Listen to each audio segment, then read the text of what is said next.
How did you both come together? Like, what was that love story? So It's the love story of Raya. Yeah.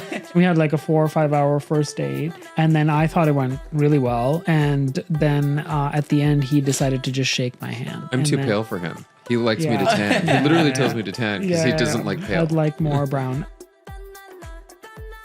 Okay, so this episode is really, really personal. As a queer South Asian growing up on Bollywood movies, never saw, I'm sure like many of you, we never saw ourselves really reflected.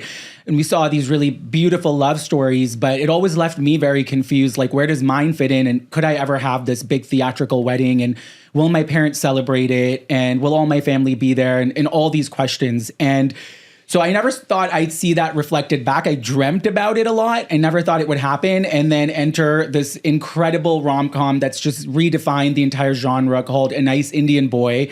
And we're so lucky to have these two phenomenal creators and life partners and cultural change makers, Roshan Sethi and Karan Soni, here in the studio. And this movie, honestly, we're going to be doing some ticket giveaways, but it doesn't just entertain, it heals. It's so connecting and wholesome. And honestly, I can't wait for my parents to see it. I think it should be the responsibility of every parent, especially South Asian and Middle Eastern parents, to go see this movie, especially if they have queer children, but even if they don't, to support communities and really understand that we're all just human and we all just really want that same love story. So I think this is going to change hearts, conversations, and cinema and rom-com really as we know it. So super happy to have you both here in studio. Thank you so much for making the time. What a damn intro. Wow. I almost want to walk out now because I think we've peaked. It's really special. I know we were talking earlier, I was telling you guys about Monsoon Wedding and how this character Varun, which was this queer tubby kid, which was me, growing up, he felt so like alone and disconnected, but yet you saw this joy in that wedding scene where he was connecting with the women and wanted to wear the henna and it's like, what's wrong with that? There's nothing wrong with that. But in our culture, it's sort of a different version of toxic masculinity in South Asian, Middle Eastern, or any people of color culture, I think. So I always wondered what happened to Varun, and I always wanted a monsoon wedding too, but now we don't need it because we have a nice Indian boy, and we know what happened to Varun. It's a huge honor. He became super, super fit and married a nice white Indian boy. Yeah, he met Jonathan Groff. It worked out for him. It worked out for him. Yeah. Okay, the podcast is called The SafeTea. And so I want to just give a little recap on what that means. So SAFE stands for seen, accepted, free, and empowered. And I think none of us can really step into our true power and, really change the world until we feel safe. And I don't think we can feel safe until we all feel seen, accepted, free, and empowered. And then the T part comes in because once we're there and we're sort of have achieved that sense of safety, then we transform, elevate, and affirm, which is what you all are doing in so many ways with your film and all your other projects. So it's sort of we got to get the safe and then we pour the tea. So that's the premise of the podcast. And so with that, we have to ask, do you drink tea? I mean, I know we're all South Asian, so is that rhetorical, or do you not really like tea? I love tea. Yeah. How do you take it? I recently started getting into, there's this company called Kolkata Chai Company in New York, so and good. they make the pre-mixed tea mix. I order it on Amazon, just so it has all the spices, everything already in it. And yeah. It's delicious. Do you have it with milk? Oh yeah, for sure. I like it milky. Like dairy or? I've been doing oat, but dairy hits different. It does. It's good. Yeah. At home, my mom will do dairy. Yeah. But I've been having oat milk. I don't know if you. I would never drink tea. Yeah, I think I can't drink caffeine in general, or I have trouble with caffeine because of my heartburn issues, which is a sort of a South Asian male affliction. It feels like you get to 30 and you get heartburn, although you don't really have it. But I don't drink tea. I don't get it. People are always just steeping and. I love high tea though. That's my favorite. I love high tea too. I love a high tea. I think that's very. I think clearly tea has fabulous acquired of us. these connotations of being peaceful and serene, but I don't know. It just seems to me kind of like a limp experience. It feels like if you're going to go for it, Here's drink something you should know coffee. about Roshan. He doesn't know how to relax. And tea, generally, you need to That's relax why I'm because you triggered can't by quickly that, drink it. It's too hot. You just want to get something, drink it, eat it really fast, not swallow, and that's just be so like, I'm true. done. I've had That's my liquid. why I feel I've had my triggered by solid. it, because just to sit there sipping, relaxing, that's like my worst nightmare. But it's Not what he even needs. iced tea? Do you take iced tea? No, I would never do iced tea. Just the the idea of just like sitting around, just chit chatting and sipping is like I don't know why anyone would do that. Of life. Yeah. Okay. Yeah. Well, I'm cheating. I have coffee in my my teacup, but I feel like I'm more of a coffee person. So we're gonna get into the first part, which is your journey and origin story. So both of you, and then kind of how we got here today. So cultural identity and creative freedom. So the first part of feeling safe. What was it like for each of you? We'll start with you, Roshan. What was it like growing up? Like, what was your early home life like? When did you kind of realize your queerness, and were you able to express that? I grew up in a pretty traditional home in Calgary, Alberta, which is a more rural part of Canada, relatively speaking. It's just north of Montana, very conservative culturally. It's a little bit like Texas. People wear cowboy hats. We wore them for graduation, for example. The two major industries in Alberta are oil and cattle. So the whole thing, it has the world's biggest stampede, the biggest rodeo is held in Calgary, Alberta every year in the summer. So that's what it was like culturally, which none of that sounds very gay, and it wasn't. But I came out, it took me a long time to come out, but I knew I was gay when I was 11, and I didn't come out for 20 years later, essentially. But at the moment I knew I was gay, I knew it was probably something I should not tell anybody, and I assumed I could just make it work and lie for the rest of my life. That was literally my plan. Because I felt I had enough of an attraction to women just to fan those embers as much as I could and just keep it moving, because it did not seem conducive. We forget, I think, how casually homophobic that time was too. Like my favorite movie growing up was Superbad and Hangover, both of which liberally use the F word.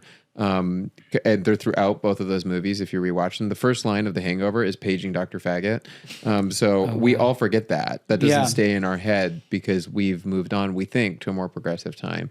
But it was the peak era of straight male bro movies that were that traded in sort of casual cruelty towards the marginalized. That was the joke, which is obviously not funny, and there are better ways to be funny, among many other reasons not to do that. But that was all sort of very pervasive and around us at the time. And also in all the high school movies we had then, it was all just around the straight sort of tropes.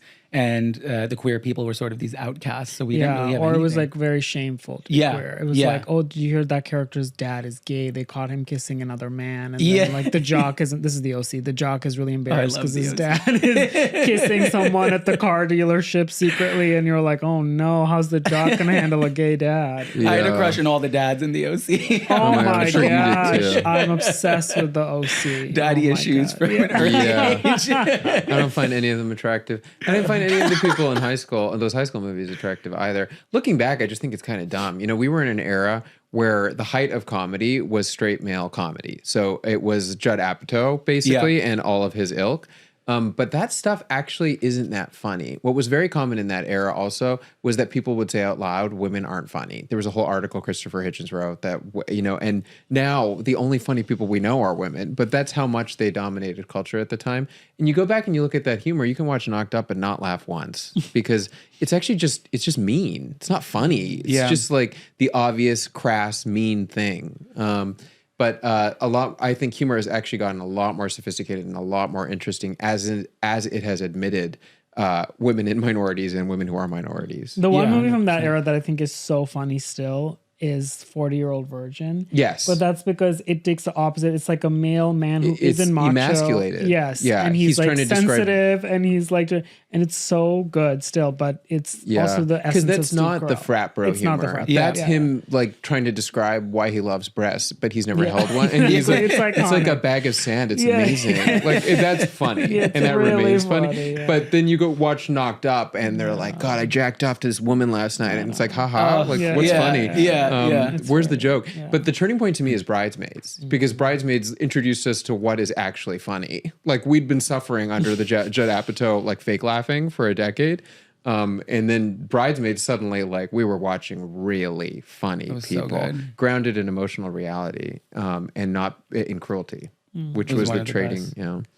So that was Canada upbringing. Yeah. And how you were in India at that time. Yeah, I grew up in New Delhi. And I feel like I knew I was gay around 14. And it all came as this is my vague memory because I was sent to a boarding school. I chose to go to a boarding school. Because at the time I was a chunkier kid. And one day I remember I was like 12 or 13. I looked down in the shower and I couldn't see my feet because of my belly. And I just remembered like, I haven't seen my feet in a while. Like I just didn't remember.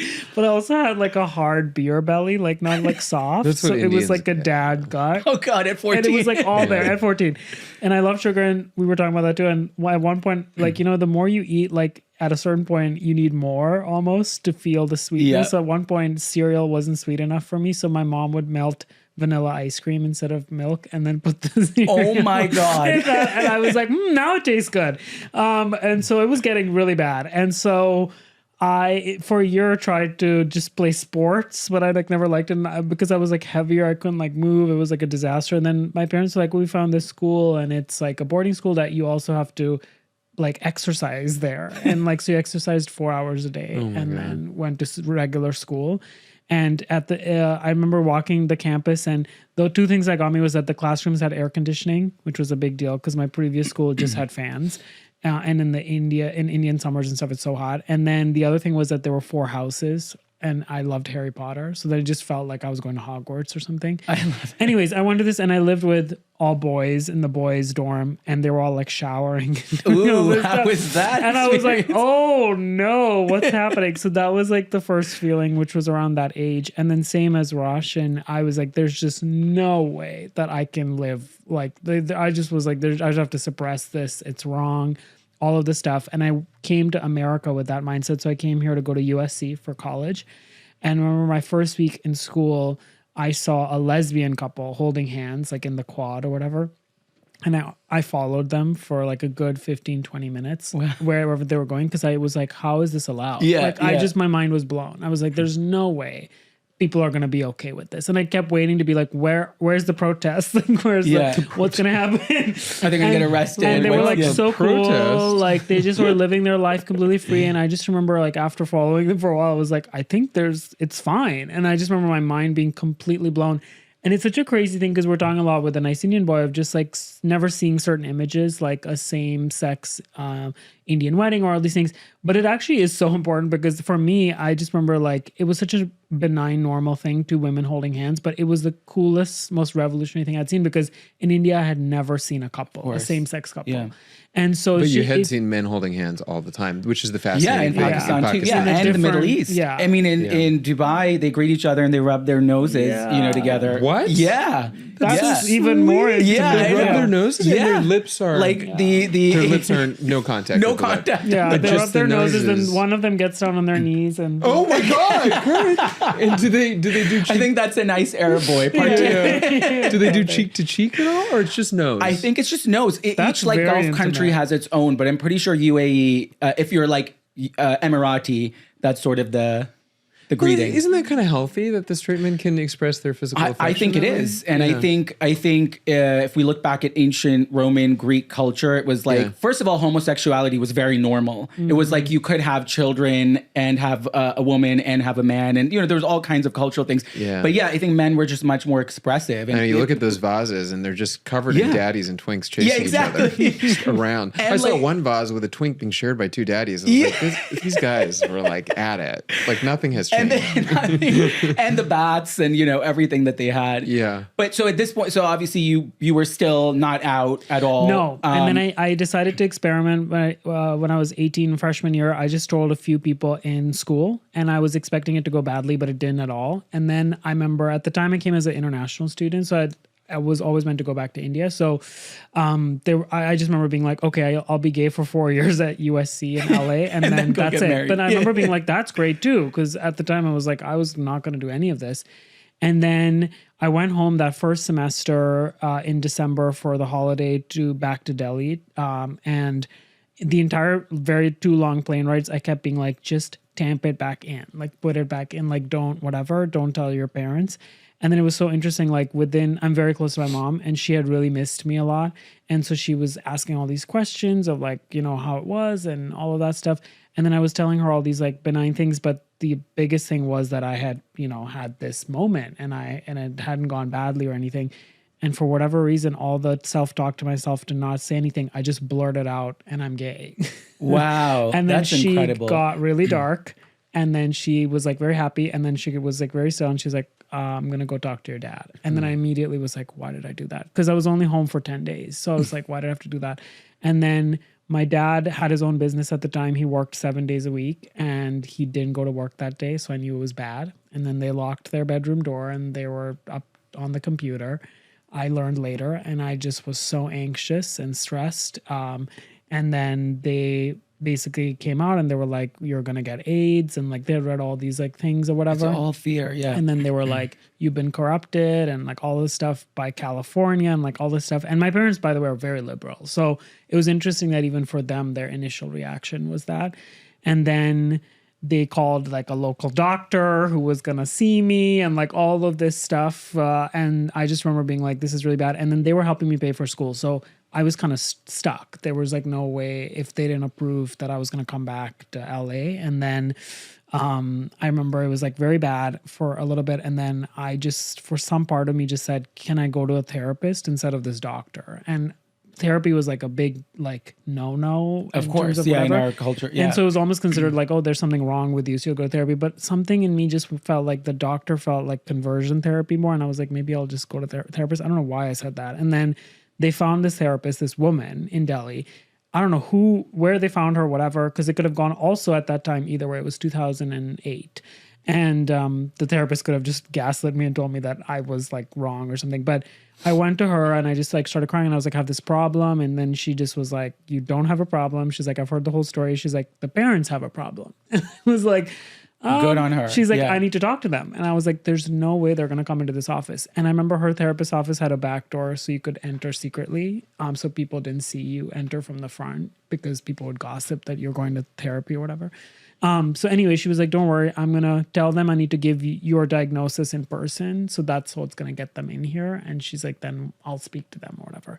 And then the next day she did that. And then she basically just told them that there was nothing wrong with me, all this stuff. We were all crying. And then she told me one thing at the end. She only addressed me once, which I found very helpful for myself, which was, she said, you've known since you were 14. It's taken you 4, almost 5 years to say these words out loud. She was like, they've known you since you were a baby. They've projected all these hopes and dreams onto your life.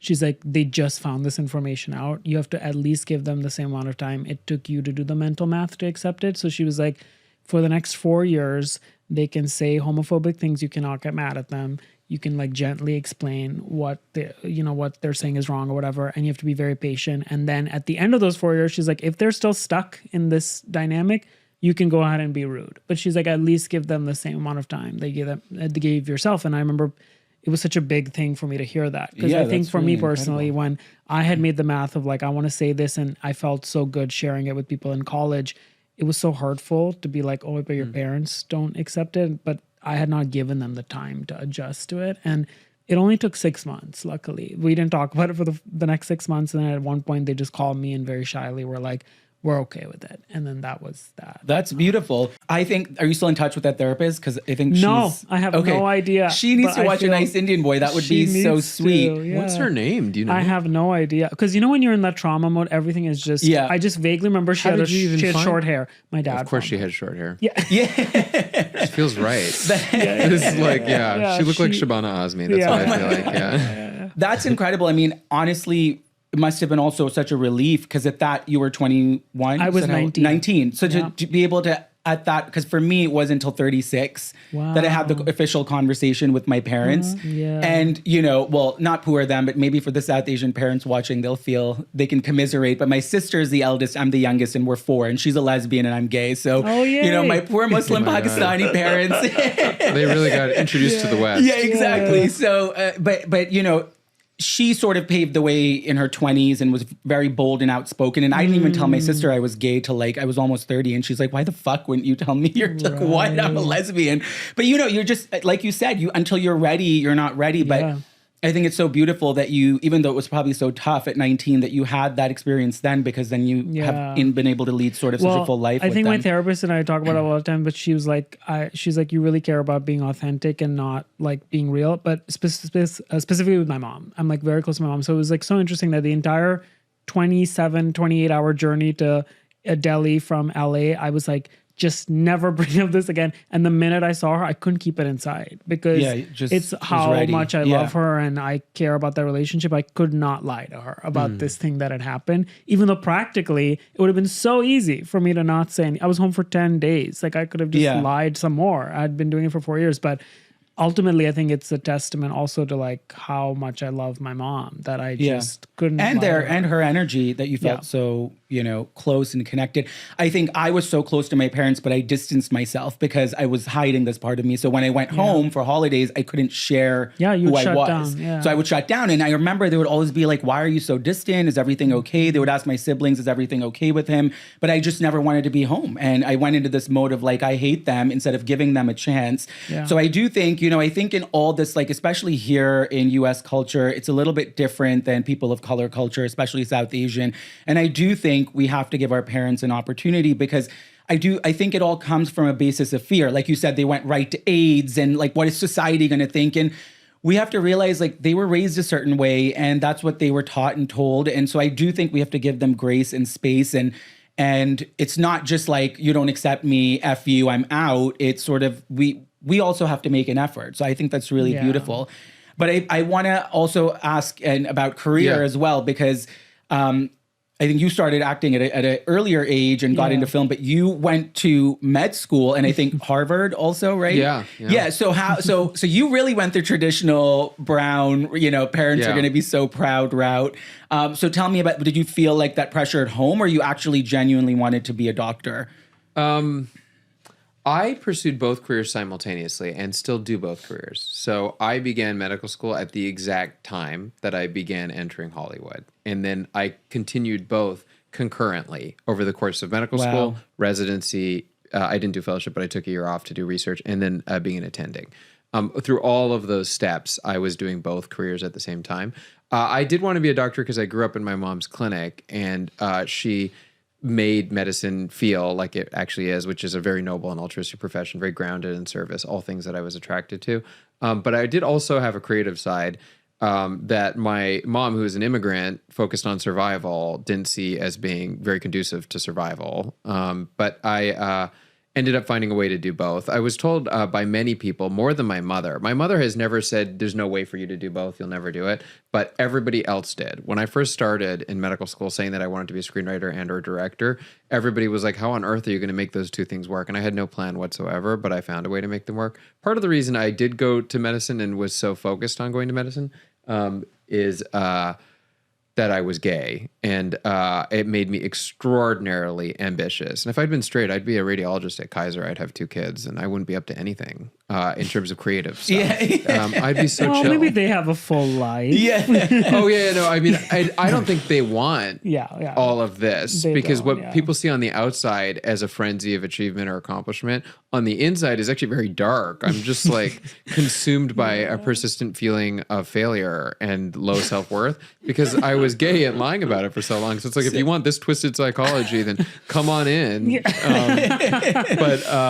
would be easier to be a straight radiologist at Kaiser. Truly. So you turned to school and work and like to kind of look away from sort of the pain and the feeling of having to deal with sexuality. Like this was like sort of your making your self-worth. And I would argue it worked because everywhere you went, people were like, you're so impressive. People still say that all the time. I mean, I'm literally all the time, your parents must be so proud. And all I want to say is I'm gay. They're so proud. Like it's like, I wouldn't be, But that's what we do. Like, for me, the other part of my life, I own a brand building agency that turns 10 and the last 20 years have been building brands. Everybody, Birkenstock, Absolute Vodka, all these brands.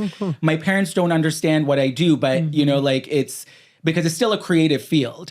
They just think, they tell everyone he works in advertising. I'm like, okay, well, sort of. And so they don't even really know about my creative acting, podcasting, because they really wouldn't understand. But I'm excited to share this episode and things like this with them because I think the more we expose them, the better. Okay, so you went to Harvard undergrad and med school? No, I went to Yale undergrad. I didn't get into Harvard undergrad, and I wrote a 3-page letter, and we all wept as a family. Oh my God. Well, now they do those TikToks where they're celebrating, but you all were weeping. I went to Yale as like a consolation. I was like, I guess I'll go to Yale. Oh my God, Yale is a consolation. But my parents would be so happy. Everybody else was like, everyone else in my school was like, I'm checking out a bunch of colleges. We're doing second looks, and we're just trying to see like where the vibe is right. My mom was like, we'll go to the highest ranked college that you get into. And she bought the U.S. News and World Report. She spread it out, and then we were like, Yale. We just went to Yale. But there was no other decision making. So Brown. It was like the vibe. I mean, Brown. I mean, this still makes me proud to be Brown. You know, we're just so. But I was Columbia waitlisted, and then all my family went to University of Michigan, and I didn't want to go to University of Michigan, which was the biggest scandal ever. And I got into Tulane, and nobody knew what Tulane was, and it was like number 43. So imagine the meltdown. You don't want to go to University of Michigan. It's like top 20, top 25. And so luckily, because I'm the youngest of four, my siblings really helped, and they're like, let him go. And also my parents were like, we have residency in Michigan. You want us to pay $50,000 a year for you to go to Tulane in New Orleans? They didn't even come with me on the college tour. This was I had Katrina. Did you overlap with Katrina? Yeah, I went to Cornell. We had a lot of transfers too. Yeah, so I went to Cornell that semester, and they offered me to stay. So my Brown parents were rejoicing, and then they also sent my transcripts, unbeknownst to me, to Stanford, who then allowed me to come for the semester. And I said no to both. So my poor parents, right, gay, rejected all the Ivies. I went back to. It was my. See, you know, you're so like embedded with your friends, like it was sort of like I want to graduate with them, and I would have to do an extra year and all, but so I don't regret it. I mean, I look back at it and it's like fabulous and fancy to say, but I think everything happens for a reason, and you end up where you are because you know, because of it. So screw you, Yale. This is why he's here right now. He would have been a radiologist right now. None straight. of this reflects internal happiness. Someone who's weeping because they've been waitlisted at Harvard and goes to Yale as a consolation is obviously deeply unhappy. Yeah, I agree. And then I spent all of Yale working really hard to get into Harvard Medical School. I did not go to a single party. All I did is study for the MCAT from the moment I arrived at Yale. Wow. And then scored really high on the MCAT, which I'm obviously still talking about, which obviously is not a good sign. And then I scored the highest in North America that year. For that sitting. Yeah, I got a 42 out of 45 for anyone listening who knows what that means. Wow. It's the same score that Ben Stiller got to Meet the Parents. You remember how he goes into nursing, not into medicine? Yeah. And he tells everyone that he had the MCAT and to get into medicine, but he chose nursing, and Robert De Niro doesn't believe him. Because it tracks down his MCAT score, and it's a 42. And I remember seeing that before I got a 42, and I was like, wow. That's so incredible. 42, and he chose nursing. But then I went into medical school, and that kind of rampage of academic achievement continued, and became more unhinged. I escalated to new levels of like trying to defeat everybody in that medical school academically. He was hated. I was widely disliked. He was really and then the energy Hollywood, was not good. I think it wasn't good. The way you balanced, I mean, for me, I'm multi-hyphenate. Like I have my agency, I have my production company. To balance med school and all that, and then sort of you were already creating shows, and I was working mainly as a medical consultant in medical school. I hadn't actually started writing until the end of medical school and the beginning of intern year in residency. But I wouldn't say that the Hollywood stuff was much of a priority for me during medical school. I was doing it, and I was beginning to work my way into consulting. But the priority was getting a high honors on every rotation and beginning my academic career, which would end in me being the chair of a department. So it was like, my vibe was not like, hope I get into a staff writer position. It was like, I need to be the chair of a department at Harvard. Every South Asian auntie listening is like, oh my God, is he single? Nope. But that's unhinged. And what it reveals is like, in a part of my life when I was young and in medical school, there wasn't a thought in my head about altruism or helping people. It was like, how do I become the chair of a department? Yeah. I mean, it was all self-worth, sort of like making you feel, obviously you're brilliant, but making you feel as good as you could dealing with what you were dealing with. What was harder, like telling your parents you wanted to pursue like Hollywood or coming out to them as gay? Because I know our families don't really understand this creative world. Yeah. I mean, nothing's harder than coming out. Yeah. But like you were pointing out, so much of the reason my family reacted with fear initially is because they had no reason to expect anything other than fear, than a difficult life for me. There was nothing to show them what a happy life would look like. What, in fact, my current life looks like was unimaginable to them at the moment that I came out. And so the preoccupations were solitude and AIDS. Those are the two things they worry about, is solitude and AIDS. So nothing very happy had been presented to my mom about the life of a gay man that had not reached her in Calgary, Alberta, as an Indian immigrant from a village in Punjab. She was, not imagining happy gay man. They couldn't, which is why, and we're going to get into it in a minute, but this movie is so important because now they can imagine, right? It's just all about, I hate the word normal, but like normalizing society for them and their friends, really, because in our culture and most people of color cultures, it's all about your community and what they think. Yeah, I think Hollywood is the culprit actually for so much of the fear that people have. People don't realize, but for years, Hollywood marginalized certain identities. And by marginalizing them, which is to say by not giving them an inner life or an existence on screen, they did great harm. Things like beginning The Hangover with Paige and Dr. Fagin on one hand is like, whoa. But on the other hand it seems absurd and it seems ridiculous. But what you are doing by introducing that kind of casual cruelty into a widely seen movie is you are implying that our existence is less meaningful because we can be so casually dismissed in the first line of a major comedy. That does harm. That really does harm. And now everyone says, well, it was a different time. But looking back, I have no sympathy or empathy for people who chose to put cruelty into a movie for no reason. Yeah. Did people laugh at that? Like, is that funny?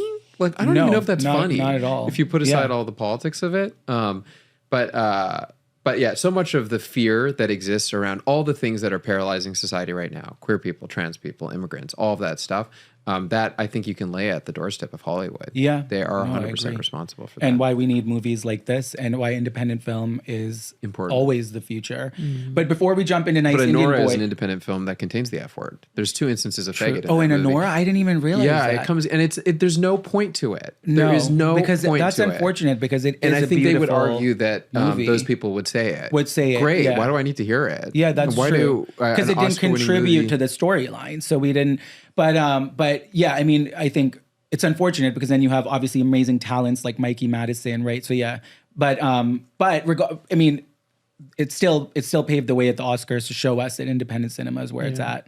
And that's been the case for decades. Yeah, though. Independent cinema has produced many of the award-winning movies and has introduced vitality into cinema. I don't think Anora paved anything personally, just because it's a very regressive tale, and it is his continuing obsession with sex workers. So the whole thing feels weird to me. Yeah. Well, we can leave it at the Mikey Madison's performance, I think, she was fantastic as an artist. She's incredible. So before we get into Nice Indian Boy, what were you studying at USC? I originally went for business because I was supposed to take over my dad's family business, like the Nice Indian Boy does. And then things changed and my dad's business kind of changed and I didn't have that job anymore. And that was around my sophomore year at college. And at that time it had been in LA just long enough that at USC there were a lot of people that grew up around LA. So they had an agent as a kid and did commercials and stuff. And growing up, I mainly watched Bollywood, which felt like I grew up in Delhi, not Bombay. So it felt like so far away as Hollywood. Like I was like, those are the movies. Like there's just no way that that's going to work out. And so in LA, there was like working actors. Like there were kids like 18, 19 who were, I remember my friend was in a McDonald's commercial and she made $50,000 in 2008. And as a college student, I was like, whoa, that's like, you can live off of that for like a year. And so I suddenly just started reimagining this as like, oh, this is a career you can have without being like a huge movie star. And you had no formal training before that? I'd done theater and stuff in high school, just kind of as a hobby. And then kind of just, that was my like sports. And you were a theater major or film? Then I switched to theater after my sophomore year. But I had done like 1 or 2 like acting classes as like at USC, but like it was nothing I was like pursuing like actively. And then that really, when the door was open that, oh, we were going to like be able to stay in America and maybe I could have this thing, I really like went all in. So I declared theater as my major end of sophomore year. And then that summer between sophomore and junior year, I sent out my headshot to 150 addresses of agencies. Just like blanket mail. Yeah, another child actor told me to do that.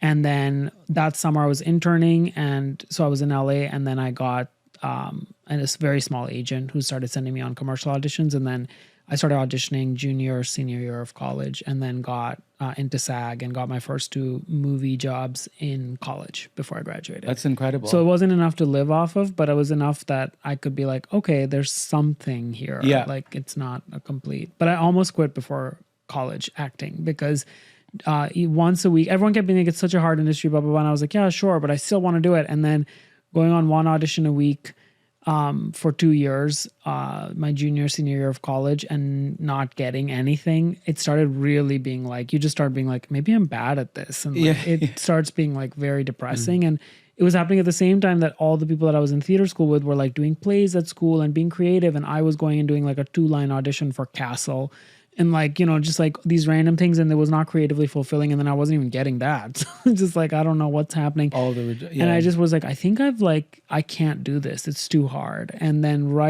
literally a few days before graduation, I got this movie called Safety Not Guaranteed that I auditioned for 7 times. Wow. And then finally the 7th audition, they were like, okay, you can be in it.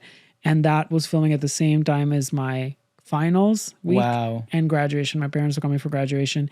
And it was almost like in Seattle. And so it was like the universe in a weird way being like, so you want to quit or you want to go all in? Because this means you're not going to do this other stuff. And so I just kind of went in and I did that. And then that movie was really cool because the actors in it were really helpful and kind to me. And like, it was actually a creative experience. And I got to improvise and do all these things that I get to do now. And I was like, oh, I like this a lot. And that movie went to Sundance, and then I got a better manager and all that. A little bit better after that, yeah.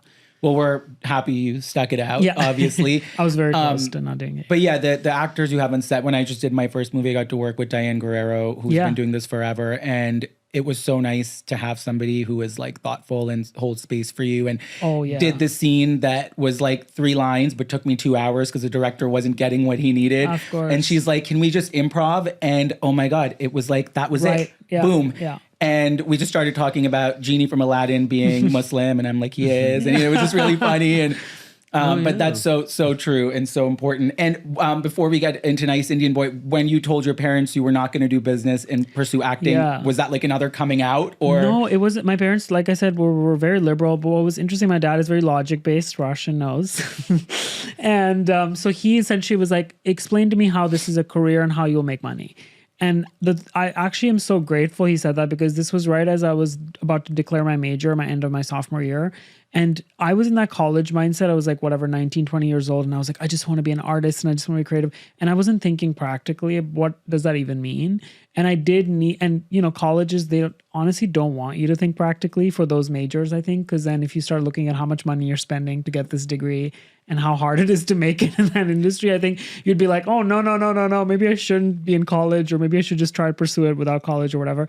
But he was like, explain to me. And so then that led to me like asking all these child actors, like, how do you make money? And then they were like, you need to get an agent, you need to go on auditions. And they were like, well, you're already in LA, like you should do it while you're in college. And all these practical things came. So they were really from that. supportive. They were essentially like, it just explained to us. And then I was like, well, I think I'm going to try to get an agent, and then I'm going to try to work. And then it worked. Like I did end up getting some work, and it wasn't enough to live off of for a few years, but that was really helpful. Yeah. And then ever since, they just knew, again, it was like a fear thing, but when they knew that I was like self-sufficient and making money, then they were happy. They've been like so supportive. But initially they were just more worried practically. They weren't like, don't pursue this. They were just so confused, like how you make money doing I think this. that's where it all comes from. So fear, confusion and just like breaking tradition. And even now I go speak in USC a bunch, and a lot of kids, they don't know how to make money from doing this. Yes, and they're the young. business You know what I side mean? of it. So my parents, it's like, wait, how does this career work? What pays? What's SAG? Will you have health insurance? Like just the practical things of what it means to like do this as for a living. Those are the questions that my dad mainly had. My mom is like very dramatic, and she wanted to be an actress, so she was like, yes, and she was like, I love very that. happy. But my dad incredible. was more just like, how are you gonna pay the bills? Yeah. Which is also a good question. Yeah, no, it is. And how did you both come together? Like, what was that love story? So It's the love story of Raya. Yeah, Do you know dating app called Raya. Yeah. Well, it was interesting because I had been out since I was 19, but I'd never been in a long-term relationship till this relationship. And a lot of it was because when I finally became kind of comfortable with my sexuality in college, then I went straight to Hollywood, where I was told like pretty much subliminally and literally like, don't be too gay. Yeah, like and hide so it, cover it up. so I would only like kind of not, I was like, there's no way I'm publicly gonna date anyone. I just didn't feel comfortable. And it's very similar to actually the character in the movie who's like never really had a relationship. He's kind of, you know, that he's had openly. It's more that he's technically gay on paper, but like not with another person. And so it was the same thing. And then eventually it was 29 or 28, and I just kind of was tired of, I had worked enough in Hollywood, and I was like, I can't keep living like this. It's not good for me. And then Raya came on board, and I was like, oh, this is interesting. Like if I join this, I'm publicly stating that it's me. Because a lot of times I'd be on other apps and I would just lie and be like, I got catfished, that wasn't me or whatever, but it was me. Every time it was me. And then Rye came, and then I was on Rye for a year, and then I matched with him eventually. You came to it on a different way. So apps do work. I don't think apps work at all. I think Rye is a hellscape for most people, and we're the only two people. Actually, no, the first AD on An Nice Indian Boy, she met her long-term partner on Raya as well, and they're both queer couples, so I don't know if that means anything. But yeah, in general, I think dating apps are promoting this idea that you have to match with the perfect person in order to find a compatible partner. And this generation of young people is really obsessed with that idea of compatibility. I was talking to my friend who was swiping left on people who didn't also like travel. And it's like, you're never going to be happy if you're looking for other people who also like travel. Like, shut up. That's not what it takes to have a long-term relationship. It's decency and kindness and love. It's not like loving travel. Like, so stupid. We have lost the message. And the apps promote that kind of thinking. But when I was on Raya, I was using it the way that I used every dating app, even when I was dating women, which was before I came out, which was I just press yes on everybody. Then you just see who you match with. Yeah. Because why sit there agonizing over someone who may already have passed on you? It doesn't make any sense statistically, medically. So I was just saying yes to everybody. Then I matched with him. Then I said, hey, and the rest is history. I love it. Well, his profile had every red flag because I'd been on all these apps. Well, that's why we say yes, right? I'd been on Raya for a long time. So the red flags were blurry photos, photos that ranged with a 10-year gap. So like there was some where he was like literally freshman in college, then some that he was like 30. And I was like, something is really off about like, this. Who is this? And then photos that were like so random with other people and he was kind of hidden in them. And I was like, something is really wrong. But the one or two glimpses I got, I was like, I'm into this. And then I think we both... When it was good, it was good. When it was good, it was good. Yeah. And I also really wanted to date someone brown. I just like in general was like craving that because it's so interesting because I grew up in India. I've only been attracted to brown people mainly. And it's interesting coming to then America. Because you would think you had that white fantasy. Yeah, I don't have that at all. But, you know, even though I watch some Hollywood movies, I mostly watch Bollywood. So I saw brown as attractive. And it's interesting to me to come here and then a lot of people find white people attractive because that's what they've seen in movies and stuff for so long and all that stuff. But to me, I was like more attracted to brown people. So I was just like, I wanted that. I'm too pale for him. He likes me to tan. He literally tells me to tan because he doesn't like pale. I'd like more brown. I love that. And then, so I was into that. I was like, oh, interesting. There's a brown gay guy on Raya. And then we matched and then he was very kind of cold and like just not really, I was flirting back. Did he list his MCAT score? No. I probably did. It said screenwriter / physician. That was your thing. And I was like, that's interesting. And then on our first date, I was expecting, I had a whole plan because I had so many bad Raya dates where I was like, this is my exit strategy, how I'm going to get out of here, blah, blah, blah. And then he walked in and he was way more attractive than the profile, which also never happens. Because in LA, everyone does like a professional photo shoot for their dating app. But like he had not done that. And then we had like a 4 or 5 hour first date. And then I thought it went really well. And then at the end, he decided to just shake my hand. I was trying to go. Oh my God. I was really robotic and dissociated. I had just come out and I was looking at him with blank indifference for the entirety of that date. Meanwhile, Karan was just pouring his heart out. You were laughing a lot. You were giggling. I was laughing. Yeah. He told me that story about that camp with the 4 houses and all that stuff. And I really laughed. So it would go, I think I would actually maybe just vacillate between like cold, like silence and then just really laughing. But I'm a big laugher. I love laughing. And he was obviously so funny. But I wasn't disclosing any of my personality, such as it is, because I was much more quiet during that date. And then we did the handshake like it was a general. And then I went home and then I went to sleep and I was fine. But he was like up all night worrying about whether or not I was... Because I sent a text before bed. Oh my God, right? And then they don't respond. I had such a great time. Yes. Oh my God. And then I was like, where's the dots? Where's the 3 dots? Nothing came. Then I was like, wait. Then I'm just rethinking the entire date in my head. Like, was it not good? And then... We're the same. Yes. Yeah. And then I couldn't sleep that night because every few hours I'm like, let me just wake up. Nothing. Oh my God, we're the same person. And then I started creating a whole story. I'm like, well, fuck that guy. Like, you know, he's like whatever. And he's probably one of these LA blah, blah, blah, these Raya guys, like whatever. Like I had made this whole, by the morning, I hated him. And then I got a quick text being like, yeah, I had a nice time. Would be good to see you again. And then I'm like, I'm back in. Then he was like, so for our next date, here's 5 things we could do. I literally planned and he didn't all know these my things. personality because I would never do any of these things. He was like, let's go to mini golf. Like, what am I going to do? I would never go to mini golf. Then he was like, let's take a walk. Let's go to like for coffee. I mean, I do none of these things. I do nothing but like study for the MCAT. Yeah. So it was, he sent like this sweet, cheerful text about all these like things we could do in LA. That was for a person much more basic than me. But I replied and I said, yeah, let's go on a walk because that seemed like the most palatable of them. And then we went on a walk, a really long walk. He told a 45-minute story where I was like, when does this story end? But as we were walking, I had a premonition occur to me where I looked up at the sky and I suddenly knew that I would marry him one day. Aww. Which if you knew me or if you know me, there's no world in which I have premonitions about marriage. I mean, that's ridiculous. It obviously makes no sense. There's no science to that. It's like absurd if you're experiencing anything like that. But I really did experience it. I really had a strong sense. And then a few days later, I told him about that premonition. And gradually, over the course of our relationship, I softened to a degree that is now so extreme that the tables have turned entirely. So like I trail behind him like a lost puppy. All I want to do is see him all day. I run down, which I have to limit because he does need to be able to lead his own life. So I run down. In the middle of the day, I'll just run down because I just want to see him and talk to him. So and sweet. I watch him on the Find My app or whatever. Oh my God, this is so cute. He made me turn locations on a few years ago. He's like, I just need to see you like walking. Because I love watching him bop around Los Feliz. This is a modern rom-com, everyone. This is or it's like a disturbing psychological thriller. Or a single white female, but as he comes closer and closer down the street, I get excited. I feel really happy. Sweet.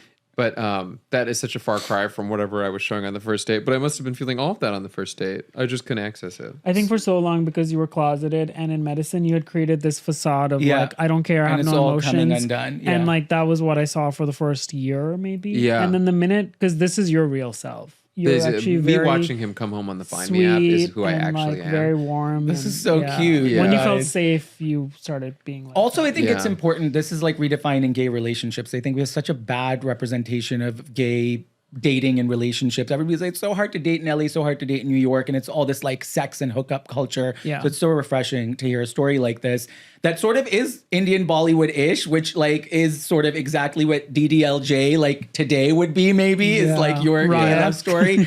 And so talking about Nice Indian Boy, I mean, obviously a lot of it probably was inspired by your romance and sort of you obviously brought your truths and realities and all, but how important was the whole Bollywood tropes, DDLJ, like Dilwale Dulhaniya Le Jayenge for everybody who has, even if you're not South Asian, you need to watch it. Mm-hmm. Was it all sort of like centered around that? Like, tell me how the movie came together and the cast and all of it. Well, it comes from a play that was written by Madhuri Shekhar that was performed in 2014 and has been performed since. It's actually up right now in Texas somewhere. I read online, so someone should verify that. But it's still being performed, is my point. So this story did not come out of our heads. It came out of Madhuri's heads. And then Eric Randall, a very talented screenwriter, adapted it. And then it was brought to us for me to direct and for Karan to act in. We did work on the script in an attempt to give our own sort of authenticity to it, having lived lives very similar to the characters in the movie. And changed things that made it, expressed what we felt about being like that. But the story didn't originate from our heads. And then we were lucky enough to find 2 financiers who were willing to do it. Every studio passed on making it because I don't think anyone saw a commercial prospect in a gay Indian rom-com. The entirety of the financing depended on Jonathan Groff because every Indian actor who is in the movie is not deemed financially meaningful, but Jonathan is. And so we were able to get the amount of money we needed to make the movie, which is literally the absolute minimum because of Jonathan. He had to briefly depart the project because he had a show that was going that he had previously committed to, and all the financing left in the movie fell apart. Then he came back and all the financing returned and the movie came back together. Wow. So at every point it's been contingent. But it'll never change, not in this industry in the way that it's conventionally structured, because they decide who's financially meaningful, not based on science or data or some sense of who audiences want to see. Yeah, because our communities, I mean, we have so much spending power. There's so many many of us. Well, and it's not just that. It's so true. The South Asian community is extremely powerful. One of the highest grossing movies in the independent space last year was Pushpa 2, which is entirely in whatever language in South India. Like, it's certainly not. It did better than name a white specialty movie. It did better than The Brutalist. It did better than Queer. It did better than A Real Pain at the American box office. It's entirely in Telugu or Tamil or whatever it's in. And that shows that the buying power of our community is very powerful. But more importantly, I think it's not just South Asians who are interested in movies about South Asians. Yeah. Everybody went to go see My Big Fat Greek Wedding, not because they were Greek and they were like representation matters for Greeks. Like we all went to see it because we see them as humans whose experience correlates to ours. And it was a good movie. It was a good movie. Yeah, and everybody relates to that family drama and those feelings. But we're not making race-based decisions when we see movies. This is like a huge thing that I think the whole industry has gotten wrong. Like, most of the people who went to go see Crazy Rich Asians weren't Asian either. I went to go see it, and a bunch of white people went to go see it. We wanted that fantasy. We were just interested in like, what's up with those Crazy Rich Asians? Like, we're interested in each other. Yeah. So it always ends up being this like, we can, this South Asian movie, but there are South Asians, and we're all like then buying into this logic. We're all endorsing this logic that we are making these movies by our community solely for our community. And what we're saying implicitly when we say that is that our lives are not interesting to people who aren't South Asian. They're very interested. They're watching TikToks of Bollywood weddings. They're sitting up at night dreaming that they can be invited to an Indian wedding. That's what half the letterbox comments are for our movie. Like, because we're interested in each other. Yeah. Like, so it should never have been true that the entire financing of the movie depended on its single white actor. But it should honestly depend on Zarna Garg, because if you just practically look at it, and this is no shit to Jonathan or anyone else in the movie, but it's like, if you just look at it, we were shooting in Vancouver. We've been in public with Zarna multiple times. She stops traffic. And white women love her, white dads love her, brown people, everyone loves her. And you're like, if you're just basically looking at, like, if you just want to say who's popular and who they'll recognize, out of everyone in our movie, it's her. And she's been promoting, I mean, I feel like she's been working, aside from you two, of course, the hardest, really, nobody is working harder than Zarna Garg, because if you put an Indian immigrant mother on the case of promoting a movie, like, watch out. And we need it doesn't matter. You'll never keep up. Yeah. They'll destroy you.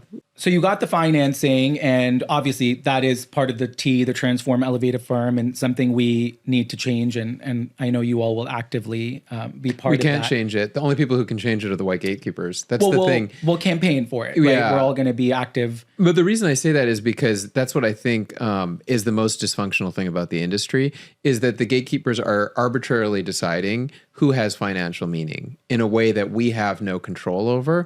And they've decided, for example, that Karan has no financial value, despite being in Deadpool and Spider-Verse. I was going to say, arguably two of the biggest franchises of the last decade. They've decided, for whatever reasons, that he doesn't have meaning. But that decision is not based on any science or math or any data. It's based on their gut instincts, which is to say it's based on their unconscious prejudice.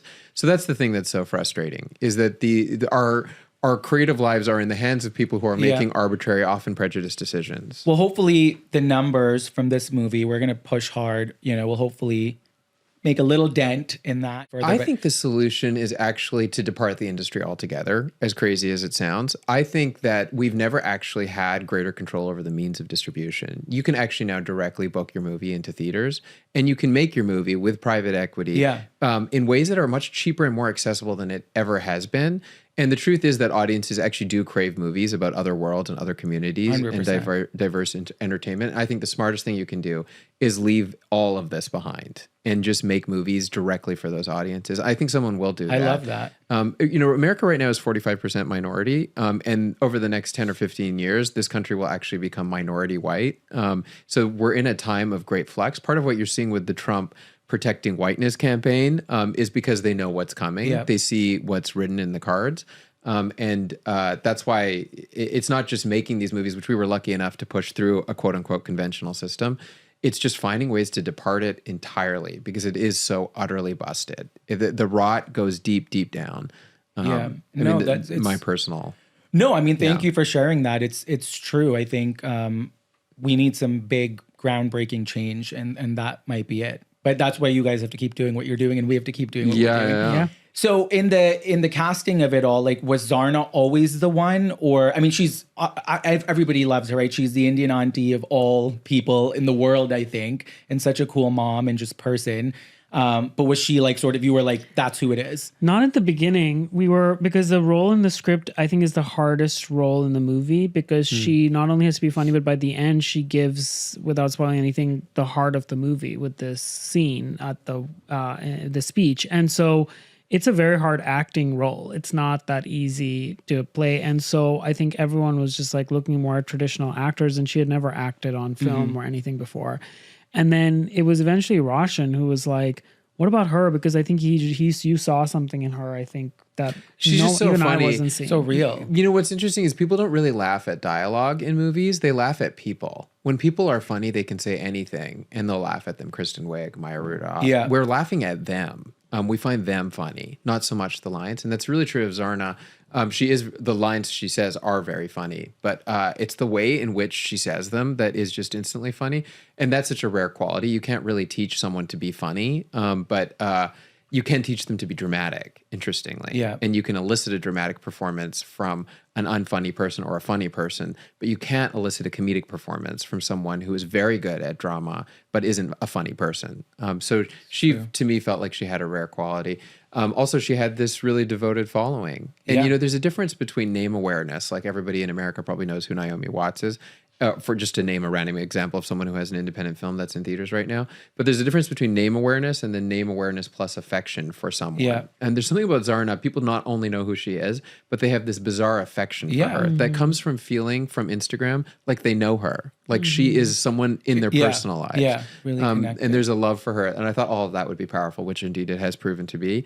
There's a lot of disdain for casting people based on Instagram followers. For example, Maya Hawke recently said that she found that disturbing in the casting process, that people are drawn to the number of followers, which I understand because it does feel like it's minimizing the value of good acting. On the other hand, think about the life of someone like Maya Hawke, who gets into this industry and gets a foot in the door in a way that none of us do. So then you have people like Zarna. No talent agent was signing Zarna. No. She had to go on the subway, start doing Yeah. stand-up at strangers, create viral TikTok videos, and build a YouTube and Instagram empire within 4 years. Because she had no other route into the industry. The same is true of someone like Lily Singh. Lily Singh, sitting in Brampton, Ontario, was not going to be signed by a talent agent the way that Maya Hawke, with Ethan Hawke as her father and Uma Thurman as her mother, was going to be signed by a talent agent. So I think it's important to keep that distinction in our minds. Instagram and YouTube are actually maybe the only way to find new diverse talent 100%. because it gives a little bit of an air of meritocracy to people. Yeah, we have to create our own voice and show that we're worth it. We have an audience. And that we have an audience. But you know what? We do it anyways. And to But be fair, Zarna did read.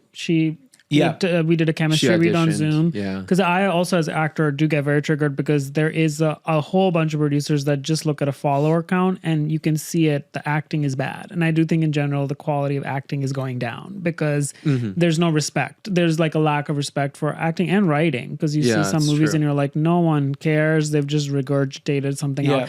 And I think that's harmful for the medium in general because the more mid and bad movies you make, then you're like, movies mean nothing. They don't. It's so interesting watching Nice Indian War or even any movie where you're just like, you feel excited because you're like, it's a good movie. And we were just at a screening last night. People were like, oh my God, I'm so happy. Like, I just wanted to have a good time in the theater and watch a good movie. But the quality in general has been going down a little bit of that stuff. So I think there's like a thing where I love that it can open it up for everyone, but also like she earned the job. Also, it wasn't like we blindly were like, will you please do this? Like we had her read a scene and I read with her and we recorded it, showed it to the producers, like, and she went to acting coach and she like took that part of it seriously. She didn't go like, because I can do Instagram, I can do this too. Like, because no immigrant mother is going to be complacent. Yeah. It's not in their bones. But I think a lot of influencer people, they just get cast and they don't do any of that work. There's a section the TikTok of white they just go like, oh, I can just do this. And like, and I think that frustrates not only other actors, but crew members. Cause like props people, different things, like they don't respect like all the things it takes. No, it's really true. Thing. All those sisters and who've emerged from TikTok dancing, like that is the worst side of it. It's just about holding space for all of those possibilities that these platforms are bringing us both, you know, hacks and then real unusual voices. People like Lily and Zarna are unusual. And that we need them. I 100% agree. So you got together this amazing cast, right? Everybody came together and you all were really meaningful about it. And it shows because it the film played so well and the chemistry is incredible. But I really want to hone in on sort of this healing journey, which I think also for our listeners, for me, of the wedding and the fantasy of it. And, you know, we all love Dilwale Dulhania Le Jayenge or any Bollywood movie or romance movie, but how do you envision yourself in that traditional... And I love a big Indian South Asian wedding, right? And why can't we have that? So it was hard to envision, and then all of a sudden you see it. And so how was that process for you both, even as a couple, but through your own identities? Like, that must have been such a healing journey. Like, and I know it was hard to find the priest and, you know, all these different things that come with creating tradition or breaking tradition, I should say, or reforming tradition. But yeah, how was that experience for you as humans? It was amazing, yeah, to plan that wedding. There's two Indian weddings in the movie, obviously, but to plan the gay one in particular, and then be there surrounded by extras who are uncles and aunties from across British Columbia who have no prior knowledge of it being a gay movie, and then see them stand up and throw flowers at everybody was really powerful. And then also just to imagine, we're all engaged in that act of aspirational imagination when we're creating it, when we're acting in it, when we're directing it, was really powerful. I think, but we both were very nervous for it before we filmed it because there was like these 100-something background artists and they were all brown and they didn't, like he said, they didn't know what movie this was. At least for myself, I was like, are they going to walk off? Yeah, did anybody like... No, actually, they were only full of love. And at the end, one uncle came up to me and he was like, I have a thought about that ceremony. And I was like, oh no, what's he going to say? And then he was like, you had them walk clockwise, but they should be walking counterclockwise. I love that. I was like, fuck off. Nobody's going to know. Like, but we're cutting around. We're not doing a live footage. But then I was like, oh, he's being really sweet because he didn't say anything homophobic. He's just like paying attention to the direction they're walking in. Yeah. Like, I was like, wow, gay rights is real. Yeah. To me, like, it felt like that initial callback to like the two lesbians holding hands at USC, where it felt like when we started filming it and I was like in the center and there was all these people around me, I initially like, I remember Jonathan Good Sense. He was like, "Are you okay?" Because for him it was so normal. He's like, "What a beautiful wedding!" And I'm like, "Oh my god, Jonathan during that wedding was so funny." He was like, "Oh my god, it's still beautiful," and I was like, "I'm so stressed."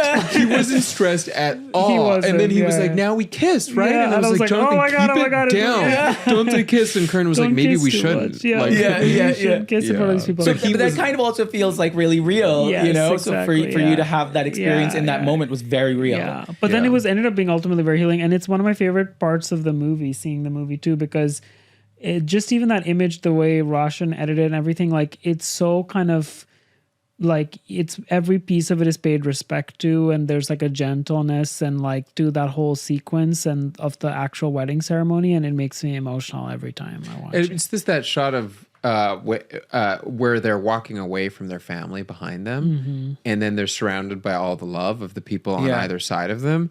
Feels to me like what the whole thing is. Like it's the emotion of weddings. But we only plan these lavish, grandiose weddings in South Asian communities partly to demonstrate our wealth and material success, but also because we feel that love is a big enough emotion that it deserves like the most pageantry that we can summon. So when you do that for a gay wedding, you're saying not only that this emotion, this love is real, but that it is profound. And it deserves it's worthy to get dressed up for and celebrate. Yeah. And for your parents, obviously I'm assuming they've all seen it and have been part of it. Yeah. Was it healing for them? I mean, did it make you closer? Did it? Yeah, for sure. At least with my mom, it was very... The movie asks you to empathize. Any movie asks you to invest in the lived reality of its protagonist. So the process of watching a movie is that you are psychologically transferring into whoever is the lead, usually someone white. When you're watching A Nice Indian Boy, you are psychologically, no matter who you are in the audience, transferring into the perspective of Karan, a really shy gay guy who is still partially repressed in what he loves and doesn't love. So the movie was forcing my mom to be inside my perspective. Then the movie is also looking with a lot of love and gentleness towards the parents. From his perspective, sometimes not. And that all was really powerful and healing for her. None of this is actually a credit to the quality of the movie, however you perceive it, but to its radical existence. When a movie invites you to be in the shoes of someone who is not the person that most people are, it can be very powerful, and it was for her. She wrote us long letters of love, and ranked all the performances from 1 to 10 as if they amazing. were Ivies. So the last time I heard a ranking like was when she ranked the Ivies. But can you share who she I got into Harvard. One? You got into Harvard? Okay, yeah, so you were the number he's one. Harvard, Jonathan is Yale, and I don't know who's Princeton. I love that. Yeah. I think it's so beautiful. I mean, I think for everyone listening, and I think all parents need to watch this. I think that's such a beautiful way to reconnect. Even though they had already accepted you at this stage, it still probably was so healing and just a great way to feel connected again. Yeah. And Madhuri wrote the play to understand her parents. That's what she says. So I think they should watch it not because it's they'll learn from it, but because it will actually make them feel good. Mm-hmm. And I love that it wasn't about your character being gay or coming out. Mm-hmm. It was just an everyday situation of like meeting the parents and like. I know, which by the way, you don't have to be gay. I have so many actually American Indian girlfriends who are dating white guys who will not introduce them. Yes, and they're secretly dating for years sometimes. Yeah. And it's such an interesting thing because their parents are immigrants or whatever it is, and then they're just like they will not be okay with this. And that was one of the things when we were trying to get money for the movie, we pitched like just interracial couples, which are happening more than ever, and like the culture clash of that and what that is. And it's often different generations clashing with each other. And it's such a universal thing in many ways. Yeah. Yeah, I think it's exactly everybody can go see. My older brother is married to a British white woman, and that comes with its own challenges. Oh my God, you guys have taken your parents for a ride. Literally, right? Yeah. Those poor cuties. I know. But they're going to watch this and love it. Yeah. So for both of you, what is your definition of a nice Indian boy? It's so hard because I'm not a nice Indian boy. You should start. It's just like a mama's boy to me. That's what I always think of. Like a good son is what I always think of. And to me, it's like a Shah Rukh Khan character in a Karan Johar movie, which is like a very specific thing. But like he's always sort of like the good guy and like always like respects the mom and respects the parents and like is not stirring things up too much. Yeah. I love that. And he can be any orientation. He can be He could be they, them, he, she. I mean, whatever. Anything. Well, by now, you're probably accustomed to how unnecessarily intense and cynical I am. But so I will preface that. But to me, a nice Indian boy is just representative of this whole culture that we have among South Asians of needing to project well-behavedness and material success to everyone around us. He is nice means he is doing the conformity thing that we're all so obsessed with. And the truth is, can you imagine South Asian culture if we were not so obsessed with projecting success to each other, and instead we're projecting vulnerability, saying, I have a son who's a bad Indian boy. He's gay, and then this other one married a white woman. Yeah, literally, yeah. Like, what? Imagine if we were talking about how we were all just bad Indians, how much closer we would feel to each other. Because the truth of every South Asian family, as you know, is they're all hiding these staggering, intense traumas and secrets and shame. And everybody is walking around in perfect jewelry, like while hiding the most devastating things about their lives. It's like, we need to change that. The nice Indian boy actually captures that. To be a nice Indian boy is to be in line with conformity, I think. But we're going to change that and say a nice Indian boy or South Asian boy is just to be vulnerable and open and be real. We just got to need to find your safety. Bad Indian boys. Yeah. Yeah, exactly. Let's change that's your next podcast. Yeah, that's right. I like that. Okay, so we end every episode with a lightning round of questions meant to be cute and fun. So be as silly and absurd as you want. Favorite comfort food or home cooked meals? Yeah, I can't, sir. You go. Oh, I have so many. I'm like, which cuisine? But I guess I would say I like greasy food as comfort food. So like anything greasy, like a burger or something like that, I would go for. Yeah. I don't care about food at all. I'll eat anything. Wow. No, but you like Indian food. I do like Indian food. I love as like comfort food. That makes me feel like. What's your favorite thing? I'm Indian. Saag. I love saag too. I love dosa. Mm-hmm. Oh my God. You lost us there. Oh, you don't like dosa? That just is like too healthy. We want like the Mughlai, you want the like North Mughlai Indian food. This is why it's so crazy that India food. is so consumed by Islamophobia, because it's like, what would you have to eat without the Muslims? Because we like the Persians kebabs, we like and the Mongols and the Afghanis and the Pathans. Like we would be literally just like eating boiled grass. It's like a fusion. I know. It's a fusion. It's a true fusion. Yeah. Yeah. One Bollywood song that still destroys you emotionally. Oh my God. This is such a good question. There's a song called Ma. Do you know this song? What? From this movie Tare Zameen Par. and it's, oh my God, it's really devastating. But it's about like a kid being left at school and the mom like is missing or whatever. Oh no! I need to listen to this really sad. On a day I song. need to have a cry. It's really sad. It makes me cry every time. I had to put it away for a little bit, but before crying scenes, I would like listen to that. Okay, this is the tip I'm taking. What's the song where Jaya is waiting for Shark to come on the helicopter? Kabhi Khushi Kabhi Gum. Is the song Kabhi Khushi Kabhi Gum? I guess that one. Oh, that's true. That does get me every time too. Okay, your go-to Delulu thought that keeps you going. Oh my gosh. Oh, so many Delulu thoughts. You're Delulu Central. I'm Delulu Central, yeah. What is my go-to? I just really believe, it's talk in a very extreme way and believe in everything I say to an extent that is just like pathological. But I think that's important. We have to believe in ourselves so much because that's the only way, that's why we're sitting here. Yeah, but I have extreme opinions, so. I don't know if this is Delulu, but in general, I just like to believe that the right thing and justice will prevail. And so like talent, hard work, all of that will eventually win out in the end versus a lot of sometimes what in LA, what feels like shortcut culture where people are just skipping the line by doing something, whatever. I do like to believe that for longevity, that stuff will prevail in the end. Whether that's going to happen or not, I don't know. But, I love that. Such a nice balance. You two are like we're yin and yang. We're so opposites. And the whole time he's saying that, I'm like, that is Delulu. Like, that's crazy. That'll never happen. This is kind of off of that question, but like a safe word or personal mantra you turn to when things get really heavy or hard, or like the financing moment, or why the fuck isn't this changing? Like, do you have like a safe word or mantra? Well, one thing Karan has been trying to encourage me to do more, which has really been working actually, some would say, is to be grateful.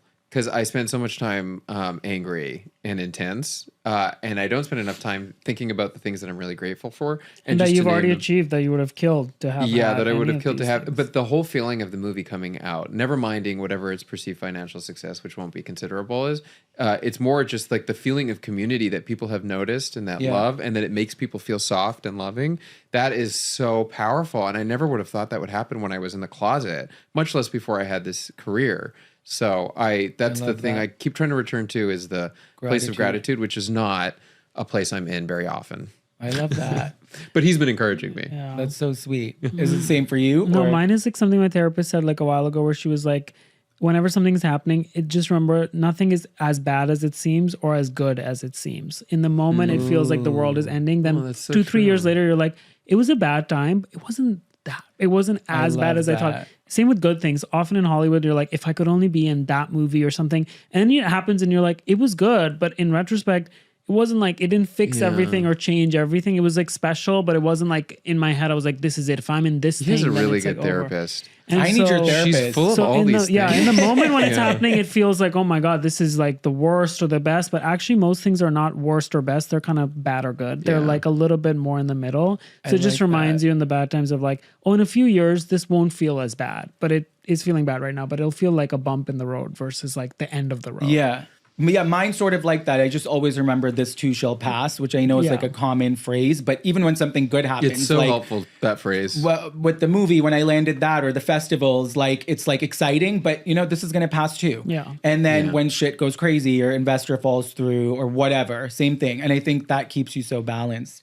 Okay, well, thank you both so much. Thank you for having us. Yeah, of course. I can't wait to share this with everyone. We're going to do giveaways so people can still continue to go see it. We're going to give away 25 tickets. That's amazing. And that's so generous. We'll figure out how to do it, but we want people all over the country to be able to go watch the film. I think we talked about the definition of a nice Indian boy, or we can even just say a nice South Asian boy, or a nice boy, or whatever we want to say.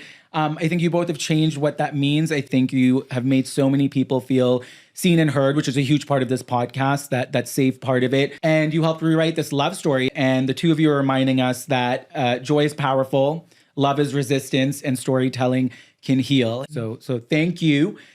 Super powerful. And you can follow Roshan and Karan online. Catch Nice Indian Boy in theaters now. And we're going to give away some of those tickets. And thank you all for being here and sharing the story and lighting a path for so many. Thank you for having us and your support for the movie and saying such kind things. And you have really good skin. Thank you. Yeah. I've been looking at it. You know, I don't see any pores. What do you do? Thank you. Well, you give me your therapist. I give you my dermatologist. We're going to do an exchange. For more conversations like this, subscribe to us at the SafeTea, and we'll see you next time.